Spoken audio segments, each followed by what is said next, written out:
This is a Bosch stove, and removing the knob to clean up this area is very easy. Just pull it out.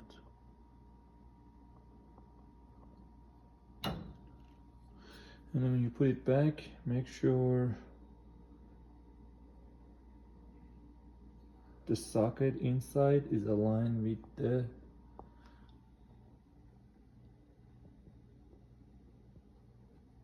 metal here. So you have to go this way in. other words, also what you can think of is this off sign needs to be on the top. So you push it in. Thank you.